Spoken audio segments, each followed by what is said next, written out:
from all around your lawn. I'm here to tell you how football is strong. We're the best.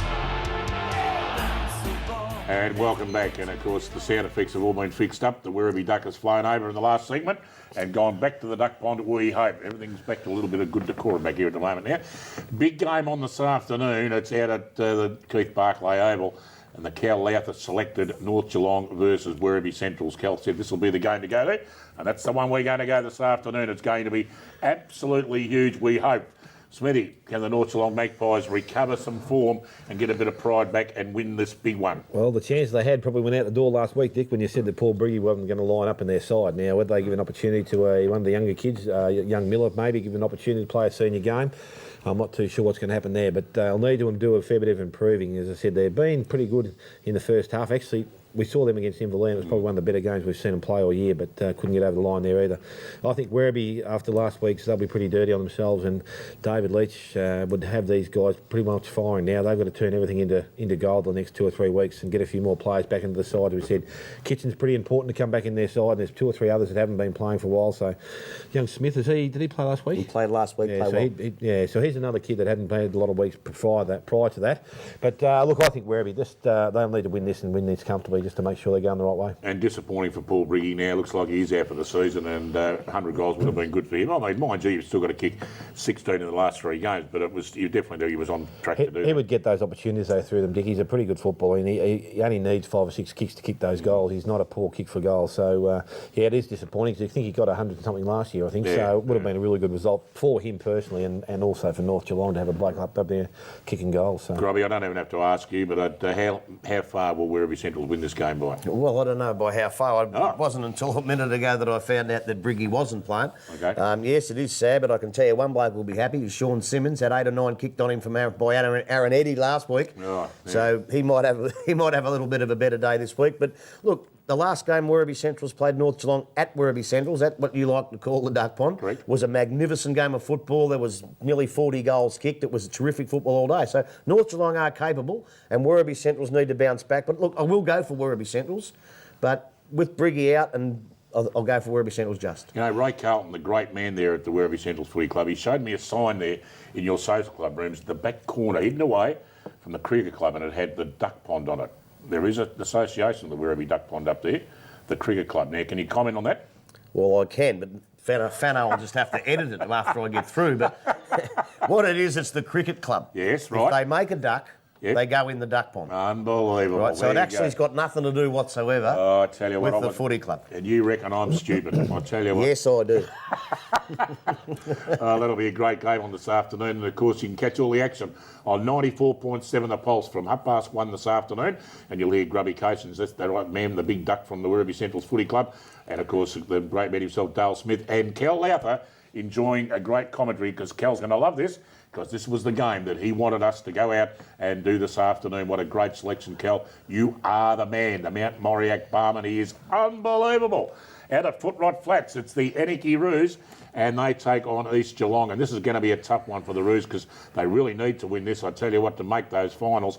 But East Geelong in sensational form. And before I go round to the boys, I've got a quick cheerio to Mr. and Mrs. Scrobbelack from Bacchus Marsh, and no prize for guessing who they're related to. The great man himself, Adam Scrobbelack, the great coach of the East Geelong Footy Club. So Mr. and Mrs. Scrobbelack, enjoyed your company last Saturday night, and I know you watch the show every Saturday morning, so enjoy everything. And great little place, Bacchus Marsh, don't you worry about that. But Anarchy or East Geelong, Dale? No, East Geelong. Anarchy, unfortunately, didn't have enough guns last week against Belpost Hill, and I don't think their task will be made any easier this weekend. And I just can't see them holding up the goal kickers they got forward. You know, Closter, Murphy, Power, Ricky O'Toole's going to sneak forward. You're going to have a few of their smaller options up there as well. So I think they're a pretty good side. They're probably, as I said, just an inch above the rest of the field. Anarchy need to find a really good defensive line. They need to get guys like Sluggett and back into their side. That's when they're dangerous. And Costello, they've got 2 more options up forward. That might give them a chance, but I think East Geelong. Grubby, Dale mentioned Ricky O'Toole. I mean, that guy just keeps on going and going and going. And I don't know if I'm, I know I am stupid. You told me that before, but he just gets better with age. Oh, look, he's a wonderful footballer. I think if you go back to all the good players all over since we've been in the competition in 1984, look, I think he's the best. I honestly think he's the best. I know Jonesy and Daryl Bissett and Did Timmy somebody mention Gardner. my name then?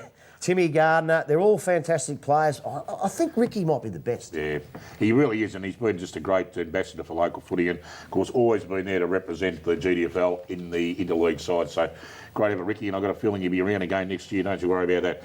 Out at the Gun Club, it's the Winchelsea Blues, and they take on Bell Post Hill. And I guess at least one thing good for Winchelsea, at least they're playing at the Gun Club. But I don't think they'll have much chance to get these rampaging Panthers, Dale. No, as I said, I think they should get a couple of players back into their side this afternoon. Bell Post Hill, be surprised if Chris Wallen will come back in for sure. Barton's another possibility. Jovanovic also, they mightn't just chance him just yet. But look, they've got a pretty good mix up there. They've got a good blend. They don't change their game. It doesn't matter what they do. They're just reliant. They're just a brilliant side to watch play football. They just unravel an opposition. That's what they did in the second half last week. I think Winchelsea will be in the game till half time, but after then they just could take over again.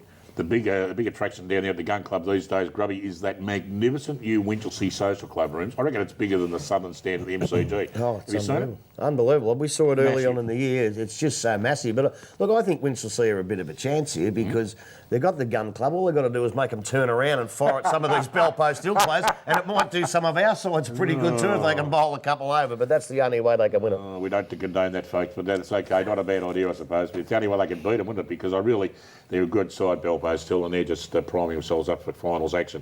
Out at the Godfrey Street Thunderdome, the Tommy Tigers, the Violet Crumbles, they're in great form at the moment. A great effort last week against the Magpies. They take on Corio, and, Thompson know that they've got a big chance to make finals this year. They won't blow this one, Dale. No, I don't think so. At home, as I said, this game had been at Corio. I think I might have picked Corio, but I think they've got their season going along pretty well. And you know, the two McLeods are playing some good footy at the moment. Russell Griggs playing some good footy. Just the young kids, the ones that have impressed me. Young Menzies played through the middle and through the back line last week out at Inverleigh. He was good. Yao's good. And two or three others back there. They've got themselves in. They won't want to let this position go. They'll win the game. Grubby. Well, look, I agree with you. You talk about Thompson's kids, though. We saw Corio 3 or 4 weeks ago, and their kids were sensational. They nearly beat Werribee Central's at Corio, and they probably should have won it in the finish. But look, I think in the future, with those kids still there, they'll be a good side. They really impressed me that day, Corio. Although today, I think Thompson, they've just got too much to play for them. Big game on it at the Victoria Park, guys. The Bannockburn Tigers taking on the rampaging Belmont Lions, going for their 6th win of the season.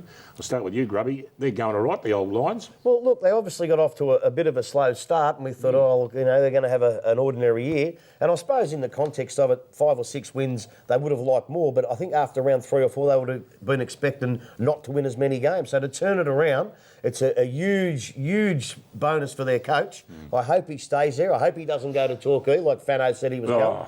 But no, he only made that up. But look, honestly, look, they're a good side, Belmont. They're going to be good, but I think Bannockburn on last week's form are too good. Been a word. Yeah, Bannockburn, they've just turned their season around the last couple of weeks. And the last game out of the Church Street Oval, the Geelong West Cheetahs up against Inverleigh, guys. We're out of time, Grubby. GWC Social Club. Look, I really do feel sorry for them. I love to see them win a game. Good word. Maybe next week, not this week. Okay. No, Inverleigh by Okay, straight. right. Thanks very much, guys. And Grubby, thanks for being our guest on the show this morning. Enjoy yourself out there at the Cal Lowther inspired match of the day. It should be a fantastic afternoon.